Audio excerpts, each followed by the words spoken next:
श्रृंखला सर्व आत्माओं के पिता परमात्मा शिव के द्वारा उच्चारित महावाक्यों के संकलन पर आधारित है। ओम शांति। गॉडलीवुड स्टूडियो द्वारा प्रस्तुत अमूल्य रत्न में आप सभी का हार्दिक स्वागत है। समय परिवर्तनशील है और गतिशील भी है। समय की इस गति के कारण ही यह सृष्टि चक्र सतयुग से त्रेता, त्रेता से द्वापर, द्वापर से कलयुग और कलयुग से संगम युग तक फिरता रहता है और पुनः पुनरावृत होता है। यूं तो प्रत्येक युग परिवर्तन का अपना विशेष महत्व है, परंतु कल्प के संगम युग पर स्वयं परमपिता परमात्मा इस संपूर्ण सृष्टि को तमो प्रधान से सतो प्रधान, पतित से पावन बनाते हैं। इस विश्व परिवर्तन के श्रेष्ठ कार्य में हमें किस आंतरिक परिवर्तन की आवश्यकता है, आज हम ईश्वरीय महावाक्यों द्वारा समझेंगे। और इन महावाक्यों के स्पष्टीकरण के लिए हमारे मध्य हैं प्रजापिता ब्रह्मा कुमारिस ईश्वरीय विश्वविद्यालय के वरिष्ठ राजयोगी शिक्षक आदरणीय राजू भाई साहब। सब आपका आज के एपिसोड में बहुत बहुत स्वागत है। सब आज हम बात करेंगे 30 जनवरी 1985 के महावाक्यों पर। इसका टॉपिक है माया जीत और प्रकृति जीत ही स्वराज्य अधिकारी। सब परमात्मा स्टार्टिंग में राज्य अधिकारी बच्चों की राज्य दरबार देखते हुए कह रहे हैं कि हर एक राज्य अधिकारी विश्व के राज्य के फाउंडेशन, नए विश्व के निर्माता है। हर एक स्वराज्य अधिकारी चमकते हुए दिव्य तिलकधारी, सर्व विशेषताओं के चमकते हुए अमूल्य मणियों से सजे हुए ताजधारी हैं। सर्व दिव्य गुणों की माला धारण किए हुए, संपूर्ण पवित्रता का लाइट का ताज धारण किया हुआ श्रेष्ठ स्थिति के स्वसिंहासन पर उपस्थित है। ऐसे स्वराज्य अधिकारियों की साज सज्जा को थोड़ा स्पष्टता से बताएं। परमात्मा अपने स्वराज्य दरबार को जब देखते हैं तो स्वराज्य अधिकारी बच्चों के मस्तक पर एक चमकता हुआ तिलक आत्मा का दिखाई देता है और साथ साथ उनके सिर पर जो ताज है वो एक तो मणियों का ताज है, दिव्य गुण जितने उनके अंदर आते जाते हैं उसका ताज है, और दूसरा ताज परमात्मा कह रहे हैं पवित्रता का ताज है। जितना आत्मा पवित्र स्वच्छ बनती जाती है तो बहुत अच्छा क्राउन बन जाता है, ताज बन जाता है। तो परमात्मा अपने स्वराज्य अधिकारी बच्चों को इस सिंहासन पर, भ्रकुटी सिंहासन पर जब चमकता हुआ देखते हैं तो उनको इस रूप में देखते हैं जैसे सजे सजाए दिव्य गुणों से, दिव्य रत्नों की मालाओं से, पवित्रता के ताज से सजे हुए सभा दिखाई देती है। जी, परमात्मा कहते हैं कि विकार भी 5 हैं, प्रकृति के तत्व भी 5 हैं। तो प्रकृति ही दासी बन गई है ना, दुश्मन सेवाधारी बन गए हैं। ऐसे रूहानी फखुर में रहने वाले विकारों को भी परिवर्तित कर काम विकार को शुभ कामना, श्रेष्ठ कामना के स्वरूप में बदल सेवा में लगाने वाले, ऐसे दुश्मन को सेवाधारी बनाने वाले प्रकृति के किसी भी तत्व के तरफ वशीभूत नहीं होते हैं, लेकिन हर तत्व को तमोगुणी रूप से सतोप्रधान स्वरूप बना लेते हैं। तो सब स्वरूप परिवर्तन की बात परमात्मा कह रहे हैं, इसको थोड़ा स्पष्ट करें। जानते हैं कि कहते रावण 10 शीश वाला है। परमात्मा उन 10 शीशों की बात जो कह रहे हैं, एक 5 है प्रकृति के तत्व और ये 5 है माया के विकार। तो इन 10 को रूप परिवर्तन करके इन्हें अपना सहयोगी बनाना है, दुश्मन को भी सेवाधारी बना देना। ये जब स्वराज्य अधिकारी स्थिति में आत्मा स्थित होती है तो ये जो काम विकार, कामनाएं अनेक प्रकार की, वो शुभ भावना और शुभ कामना में परिवर्तित हो जाती हैं, हमारे सहयोगी बन जाती है। क्योंकि एक एनर्जी, एक शक्ति है ये जी। और उस शक्ति को हम जो देहाभिमान के कारण इसको व्यर्थ कर रहे हैं, उसकी बजाय आत्मा काम विकार पर जीत प्राप्त करके शुभ भावना, शुभ कामना से संपन्न बन जाती है।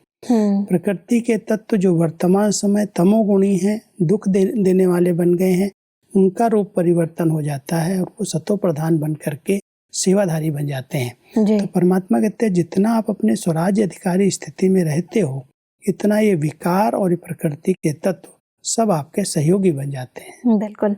आगे बढ़ते हैं तो परमात्मा कहते हैं कि कलयुग में यह तत्व धोखा और दुख देते हैं, संगम युग में परिवर्तन होते हैं, रूप बदलते हैं, सतयुग में यह 5 तत्व देवताओं के सुख के साधन बन जाते हैं। यह सूर्य आपका भोजन तैयार करेगा तो भंडारी बन जाएगा ना। यह वायु आपका नेचुरल पंखा बन जाएगी, आपके मनोरंजन का साधन बन जाएगी। वायु लगेगी, वृक्ष हिलेंगे और वह टाल टालियाँ ऐसे झूलेंगी जो उन्हों के हिलने से भिन्न भिन्न साज स्वतः ही बजते रहेंगे। तो मनोरंजन का साधन बन गया ना। सब इस परिवर्तन को, इस खूबसूरत परिवर्तन को थोड़ा और स्पष्ट करें। क्योंकि ये पांचों तत्व प्रकृति के वर्तमान समय आत्माओं को परेशान कर रहे हैं, क्योंकि देहाभिमान में है। देहाभिमान होने के कारण कलयुग के अंदर ये तमोगुणी बन गए और सबको परेशान करते हैं, इस समय हलचल में आते हैं। परमात्मा कहते हैं जब आप आत्मा इतनी पावन स्वच्छ बन जाती हो तो ये प्रकृति के तत्व आपके ऐसे सेवाधारी बनते हैं। तो बहुत सुंदर मिसाल दे करके बता रही है। सूर्य जैसे आज सोलार एनर्जी अभी पैदा करते हैं जी। सोलार एनर्जी के द्वारा बड़े कार्य कर रहे हैं, लाइट भी लेते हैं, भोजन भी बनाते हैं।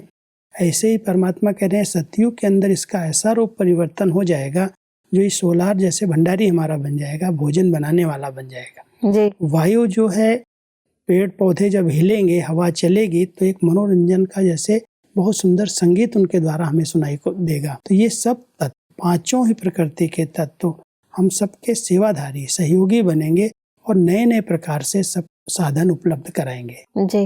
परमात्मा आगे कहते हैं कि यह आकाश आप सबके लिए राज्य पथ बन जाएगा।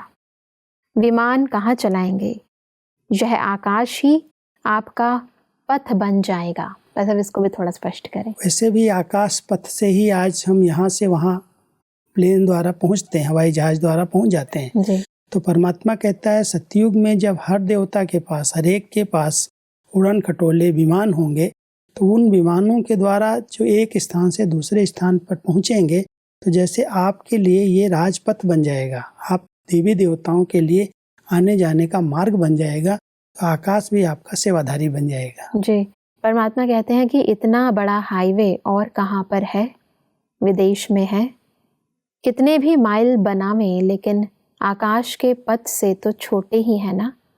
इतना बड़ा रास्ता कोई है, अमेरिका में है और बिना एक्सीडेंट के रास्ता होगा, चाहे 8 वर्ष का बच्चा भी चलावे तो भी गिरेंगे नहीं।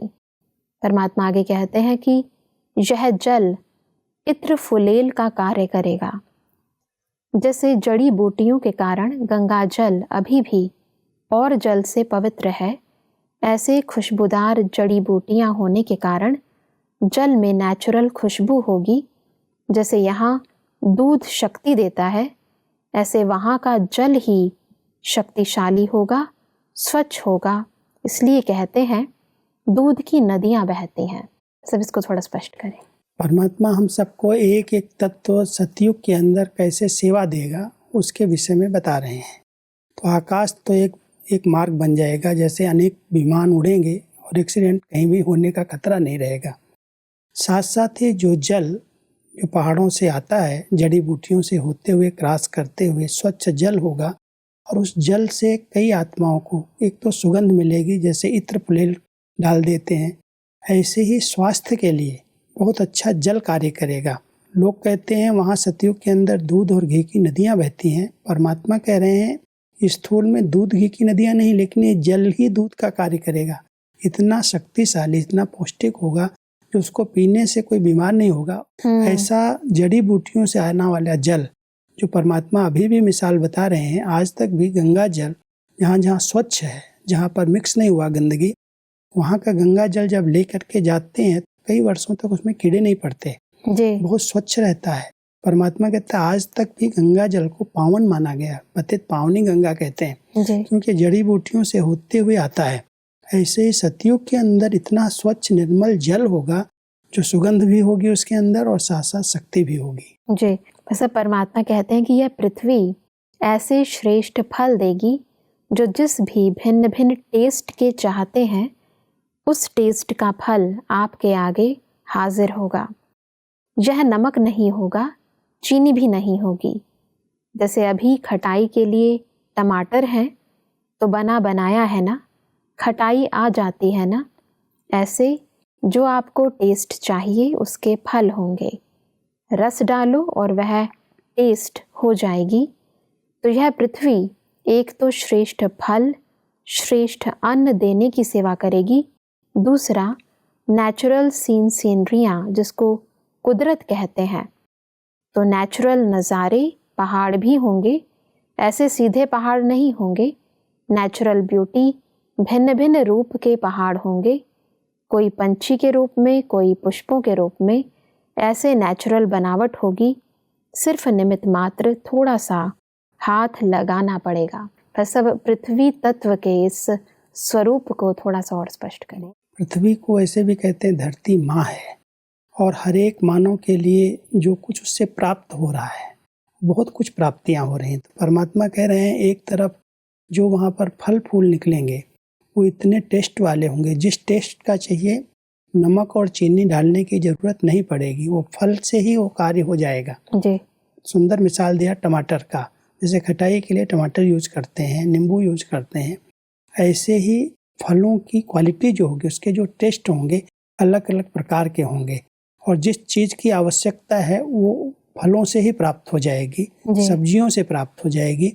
और साथ साथ परमात्मा कह रहे हैं जो पहाड़ियाँ होंगी धरती की, वो बहुत सुंदर डिजाइन की होंगी, जो बहुत आकर्षक होंगी। अभी भी आजकल पहाड़ों पर जब जाते हैं तो पहाड़ों के कई प्रकार के रूप दिखाई देते हैं। जैसे यहाँ माउंट आबू पर भी क्रोड रॉक है, मेढक के रूप में पहाड़ी दिखाई देती है, कैमल के रूप में दिखाई देती है। परमात्मा कहते हैं वहाँ सुंदर सुंदर पक्षियों के रूप में, जानवरों के रूप में पहाड़ों की सजावट होगी। तो ऐसे सतयुग के अंदर पृथ्वी के द्वारा भी हमें बहुत कुछ प्राप्तियां होंगी। तो ये पांचों तत्व, अग्नि तत्व, वायु तत्व, आकाश तत्व, जल तत्व, पृथ्वी तत्व, ये पांचों तत्व भिन्न भिन्न रूप से हर आत्मा के सेवक बनेंगे, क्योंकि इस समय आत्मा स्वराज्य अधिकारी बन करके इन पांचों तत्वों का रूप परिवर्तन करेगी। तमोगुणी रूप सतोगुणी में बदल जाएगा और ये सब हम सबके सेवक बनेंगे। बिल्कुल। वैसे परमात्मा कहते हैं कि यह पांच तत्व सेवाधारी बन जाएंगे, लेकिन किसके बनेंगे? स्वराज्य अधिकारी आत्माओं के सेवाधारी बनेंगे। तो अभी अपने को देखो, पांच ही विकार दुश्मन से बदल सेवाधारी बने हैं, तभी स्वराज्य अधिकारी कहलाएंगे।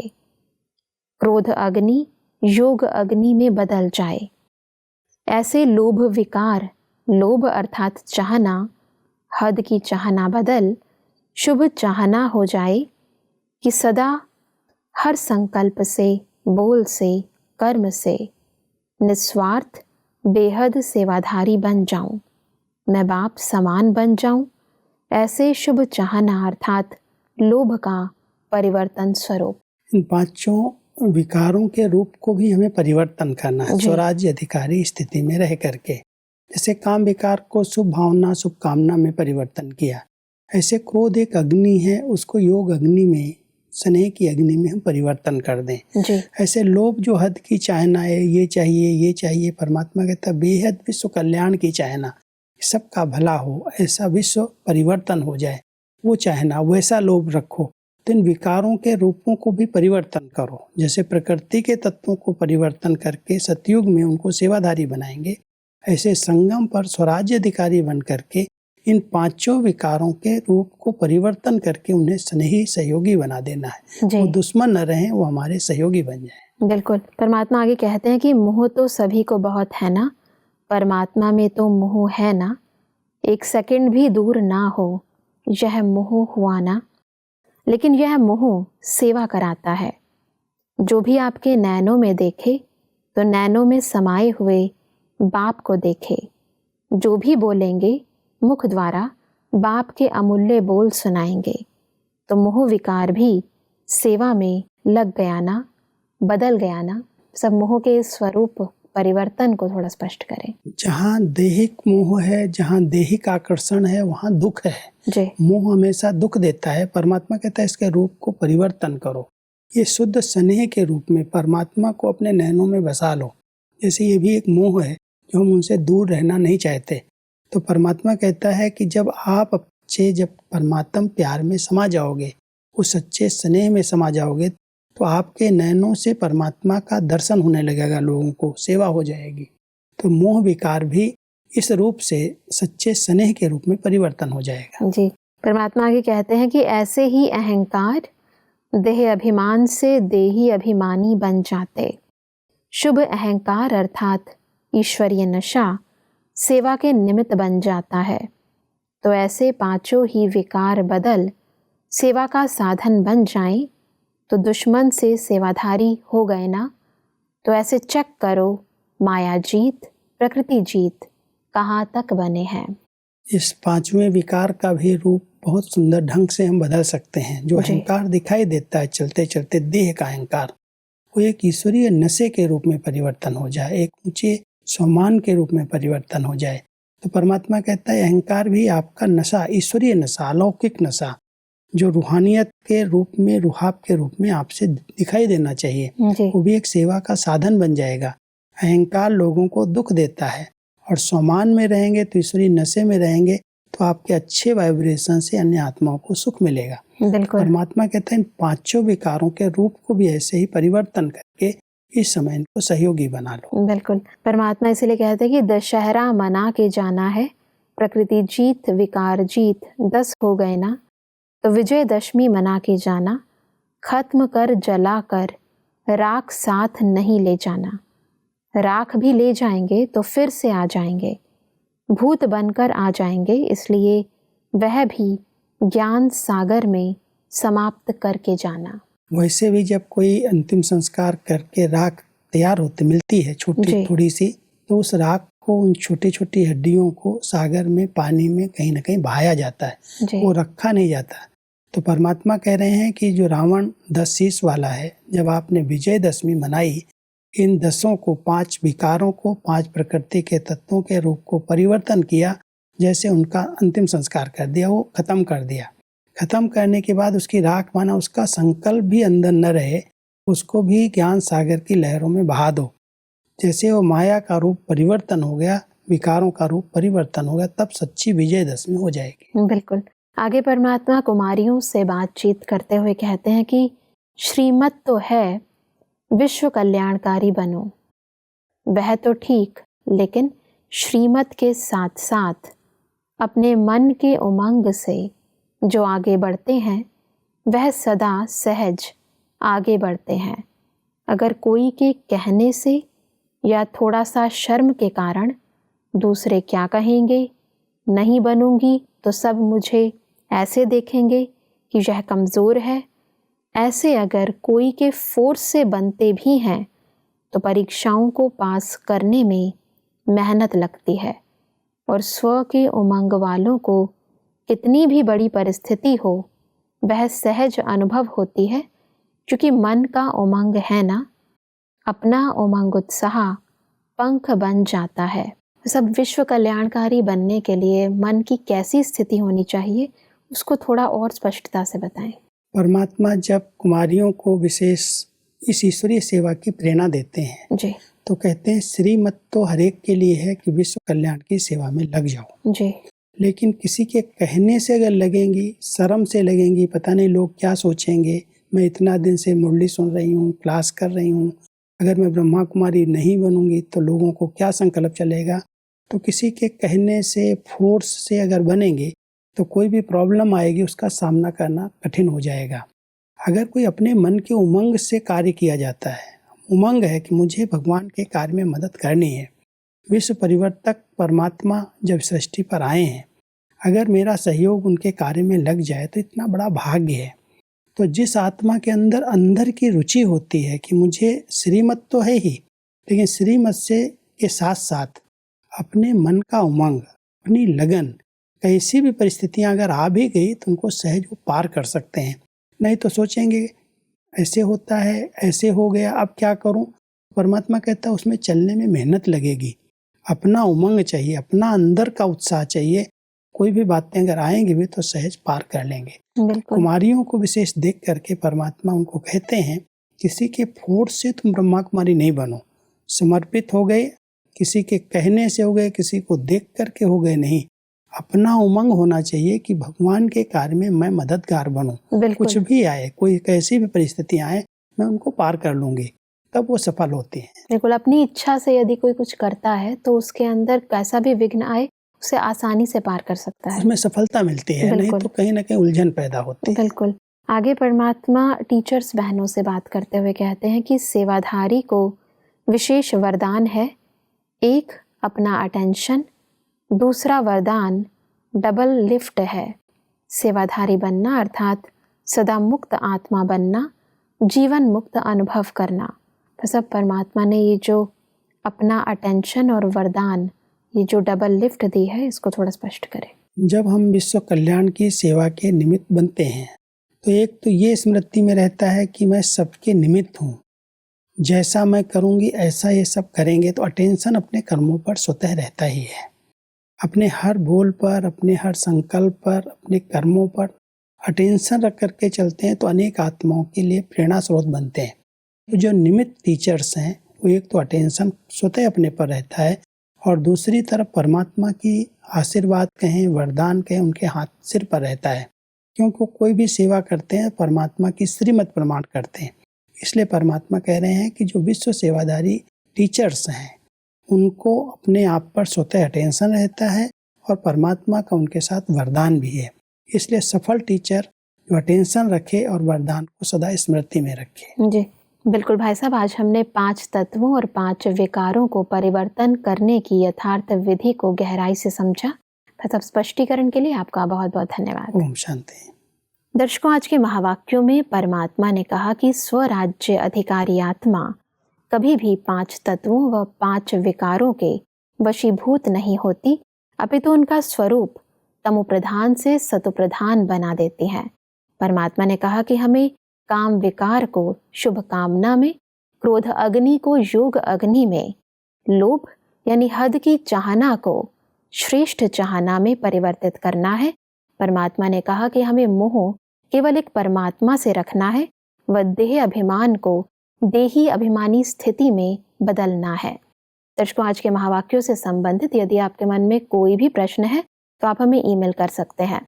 हमारा ईमेल आईडी है amulyaratna@godlywoodstudio.org। अगले एपिसोड में एक और अव्यक्त वाणी के साथ आप सभी के समक्ष हम फिर हाजिर होंगे। तब तक के लिए लेते हैं इजाजत। ओम शांति। अधिक जानकारी के लिए संपर्क करें Amulya Ratan Godlywood studio, Manmohini Van, Shanti Van post, Abu road 307510, district Sirohi, Rajasthan. Email ID है amulyaratna@godlywoodstudio.org। इस श्रृंखला को प्रजापिता ब्रह्मा कुमारीज ईश्वरीय विश्वविद्यालय के सेवा केंद्रों पर क्लास में नियमित रूप से चलाने के लिए गॉडलीवुड स्टूडियो से संपर्क करें।